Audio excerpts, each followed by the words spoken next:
الذين آتيناهم الكتاب يتلونه حق تلاوته أولئك يؤمنون به ومن يكفر به فأولئك هم الخاسرون۔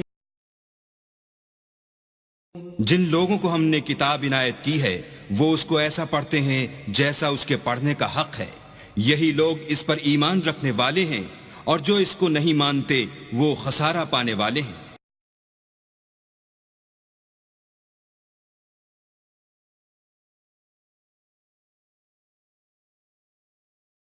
اعوذ باللہ من الشیطان الرجیم، بسم اللہ الرحمن الرحیم۔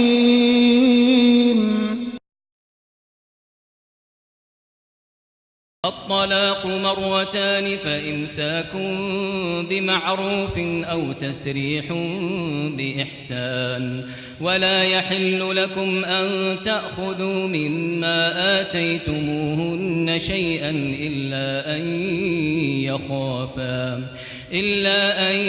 يخافا ألا يقيما حدود الله، فإن خفتم ألا يقيما حدود الله فلا جناح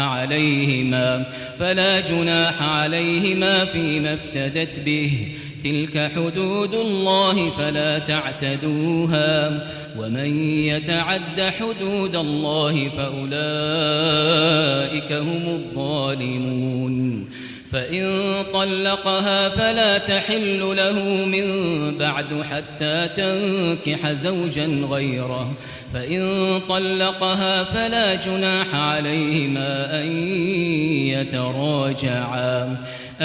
يتراجعا إن ظنا أن يقيما حدود الله، وتلك حدود الله يبينها لقوم يعلمون۔ اعوذ باللہ من الشیطان الرجیم، بسم اللہ الرحمن الرحیم۔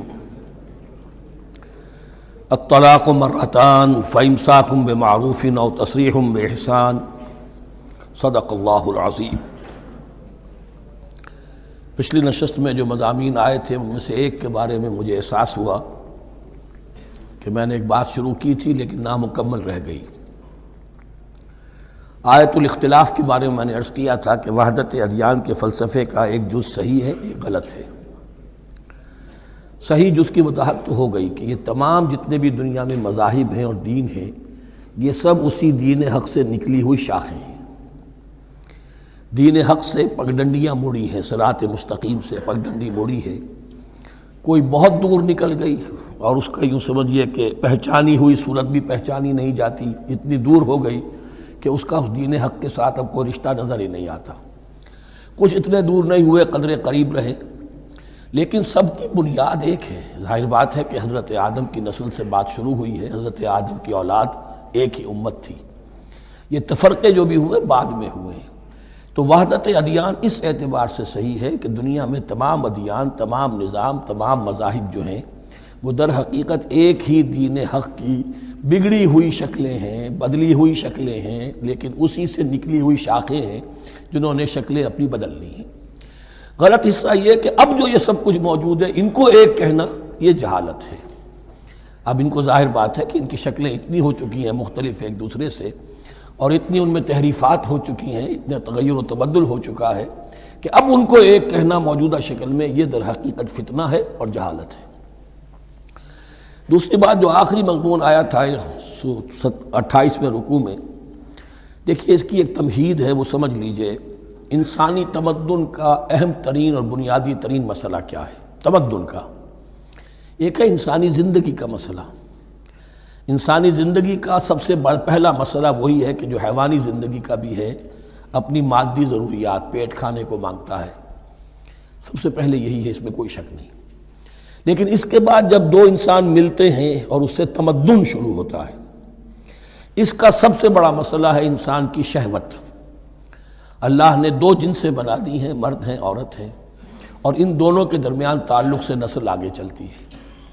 اب اس معاملے کو کیسے ہارنس کیا جائے، کیسے منظم کیا جائے، یہ جذبہ بہت پوٹنٹ ہے. جو فرائڈ نے کہا ہے، بس وہ یوں سمجھیے کہ ذرا زیادہ مرچ مسالہ لگا دیا، ورنہ اس میں کوئی شک نہیں کہ یہ بہت ہی پوٹنٹ جذبہ ہے انسان کا. انسٹنکٹ جو ہے، سیکس کا انسٹنکٹ، وہ بہت مضبوط ہے، بہت قوی ہے. لیکن جو شے جتنی قوی ہو اتنا ہی اسے پھر، جو گھوڑا جتنا منہ زور ہو اتنا ہی اس کو لگام دینا جو ہے وہ آسان نہیں ہوتا، اس کے لیے پھر مشقت کرنی پڑتی ہے. تو اب اگر تو اس سیکس کو اوپن کر دیا جاتا، کھلا سیکس، فری سیکس، آج کل یہ لفظ استعمال ہوتا ہے فری سیکس، کیوس ہوتا، تمدن میں فساد ہو جاتا. اس کے لیے شادی کا معاملہ کہ ایک عورت کا ایک مرد کے ساتھ رشتہ رہے، سب کو معلوم ہو کہ یہ اس کی بیوی ہے، یہ اس کا شوہر ہے، تاکہ اس طریقے سے نسب کا معاملہ بھی چلے اور ایک خاندانی ادارہ وجود میں آئے. ورنہ تو خاندانی ادارہ بس کیسے وجود میں آئے گا؟ فری سیکس میں تو خاندانی ادارہ وجود میں آ ہی نہیں سکتا. تو شادی کا، نکاح کا یہ رشتہ جو ہے یہ اللہ تعالیٰ نے اختیار کیا اور یہ انسانوں کو سکھایا. اب اس میں مرد اور عورت کیا بالکل برابر ہیں؟ اس سے بڑی حماقت کوئی نہیں، اس لیے کہ کسی بھی ادارے کے دو برابر کے سربراہ نہیں ہو سکتے. اتنی موٹی بات ہے کہ اگر آپ کسی ایک محکمے کے 2 ڈائریکٹر بنا دیں، بات غلط ہو جائے گی، خراب ہو جائے گی. ایک ڈائریکٹر، مینیجنگ ڈائریکٹر، دوسرے 10 ڈائریکٹر بنا دیجیے آپ، لیکن اوپر ایک ہوگا. جنرل مینیجر ایک ہوگا، ڈپٹی مینیجر 10 رکھ دیجیے. ہر ادارے میں اگر نظم قائم کرنا ہے تو ایک اوپر ٹاپ پر ہونا چاہیے. لہذا جب ایک مرد اور ایک عورت، مرد اور عورت انسان ہونے کے ناطے بالکل برابر ہیں، ایک ہی باپ کے نطفے سے بیٹا بھی ہے، بیٹی بھی ہے، ایک ہی ماں کے رحم میں بھائی نے بھی پرورش پائی ہے اور بہن نے بھی، اس اعتبار سے وہ برابر ہیں.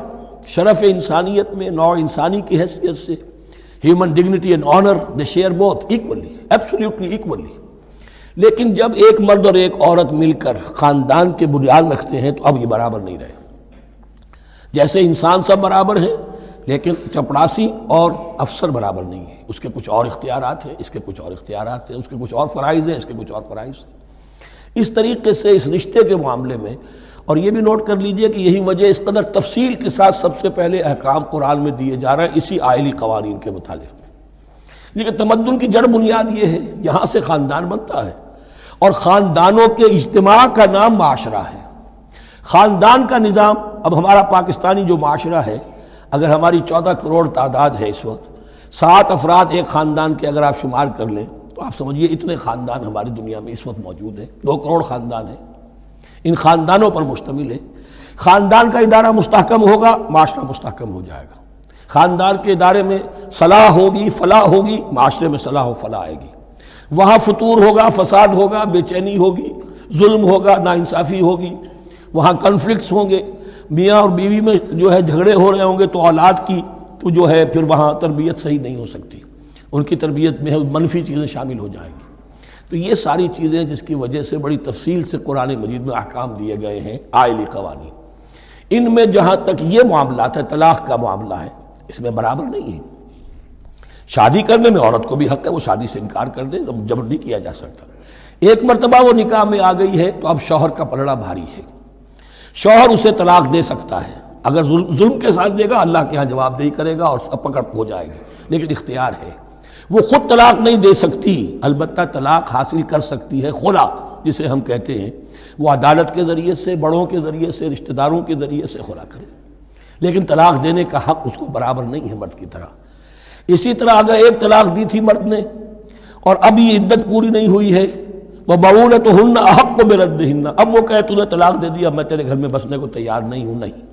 اختیار مرد کا ہے، عدت کے اندر 3 مہینے کے اندر وہ اس کو واپس لے سکتا ہے. اس کو طلاق رجعی کہتے ہیں. یہ تمام چیزیں ایسی ہیں کہ بہرحال خواتین کو اچھی نہیں لگتی. اور آج کی دنیا میں تو جو یہ مرد و عورت کی مساوات کا سلسلہ ہے، یہ شیطان کا سب سے بڑا فلسفہ اور معاشرے میں فساد اور گندگی پیدا کرنے کا اس کا سب سے بڑا ہتھیار ہے.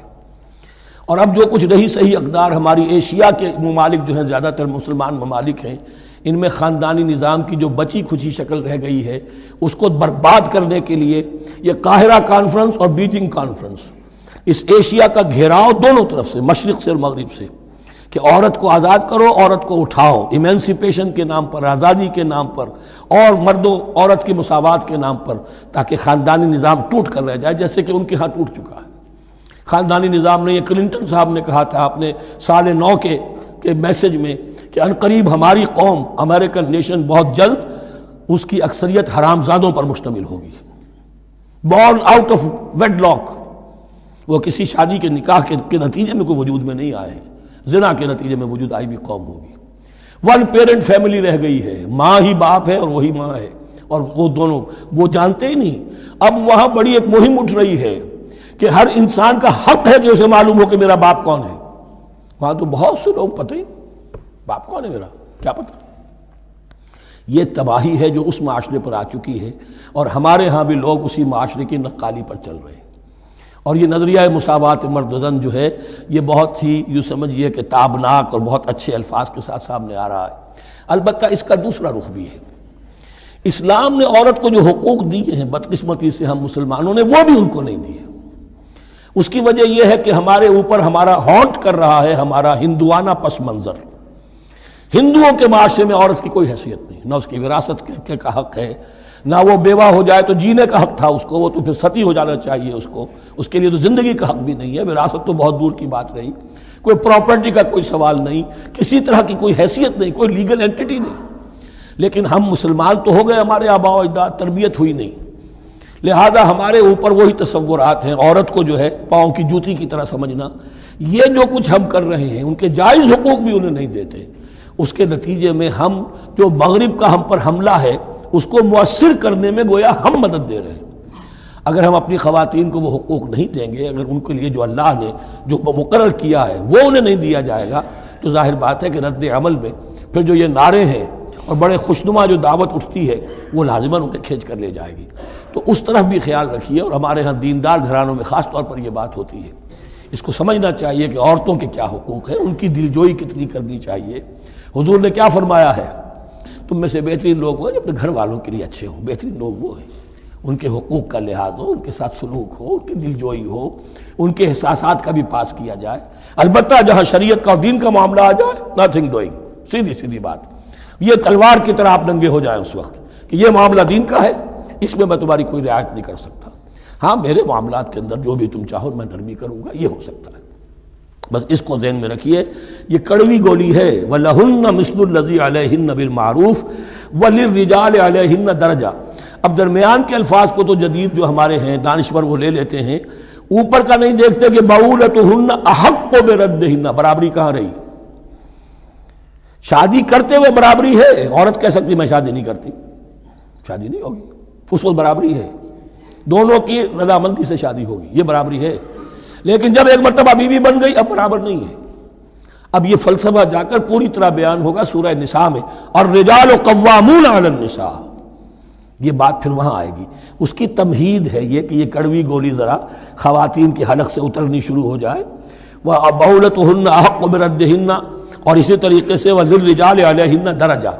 البتہ اللہ نے جو ذمہ داریاں عورت کے حوالے کی ہیں، جس طرح کے اس کے فرائض ہیں ویسے ہی اس کے حقوق بھی ہیں، یہ ہے جو بات کہی جا رہی، لَهُنَّ مِثْلُ الَّذِي عَلَيْهِنَّ بِالْمَعْرُوفِ۔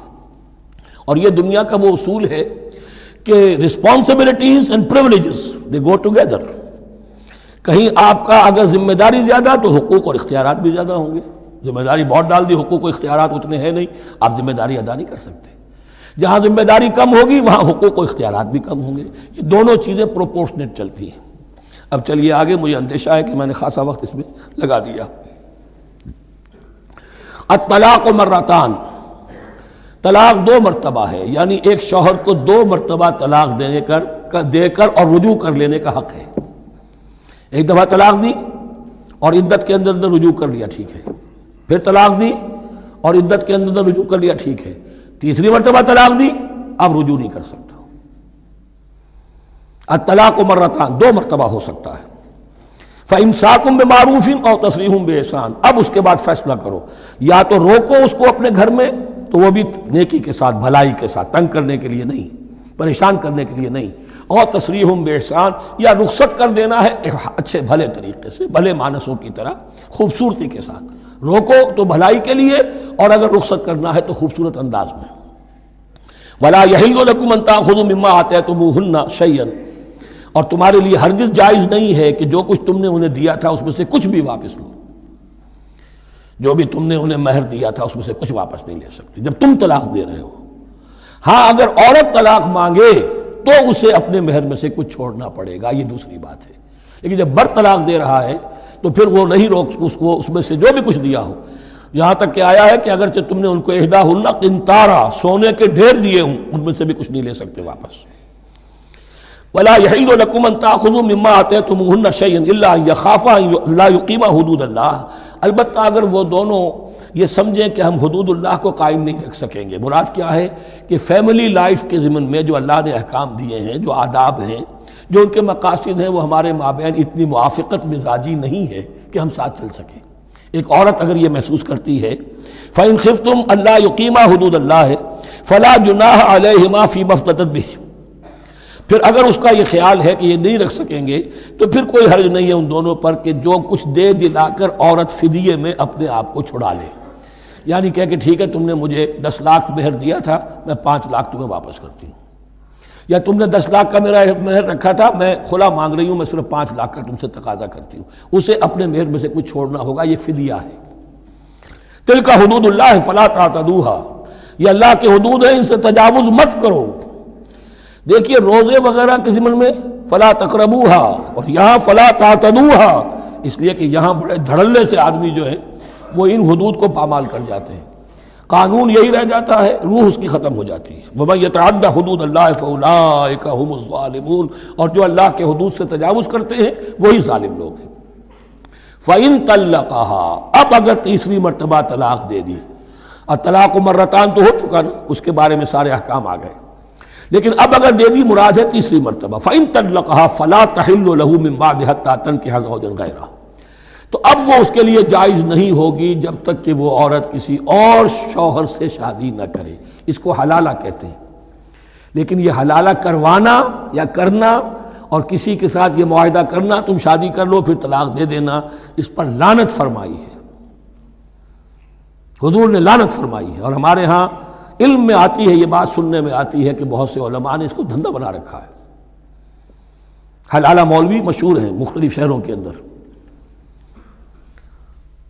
فَإِن طَلَّقَهَا فَلَا تَحِلُّ لَهُ مِن بَعْدُ حَتَّىٰ تَنكِحَ زَوْجًا غَيْرَهُ فَإِن طَلَّقَهَا، پھر اگر وہ بھی دوسرے شادی کی دوسری جگہ پر، اس عورت نے اس شوہر سے بھی نہیں بنی، اس نے بھی طلاق دے دی، فَلَا جُنَاحَ عَلَيْهِمَا أَن يَتَرَاجَعَا، تو اب کوئی گناہ نہیں ہوگا ان دونوں پر کہ وہ رجوع کر لیں، پہلے سابق شوہر سے شادی کر لیں۔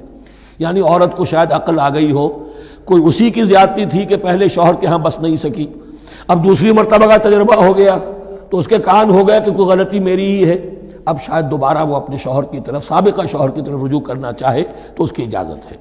ان ظنا یقیما حدود اللہ، اگر ان کو یہ یقین ہو کہ وہ اللہ کے حدود کی پاسداری کر سکیں گے۔ اللہ کے حدود جو ہیں احکام شریعت، ان کو بہرحال مد نظر رکھنا ہے اور فائق رکھنا ہے۔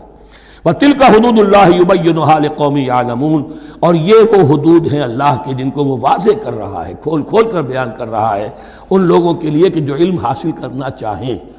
ترجمہ یہ ہوتا ہے عام طور پر جنہیں علم حاصل ہے، اصل میں کسی وقت فعل کو طلب فعل کے معنی میں استعمال کیا جاتا ہے عربی زبان میں، یعلمون جو جاننا چاہیں، جن کے اندر طلب ہے علم کی۔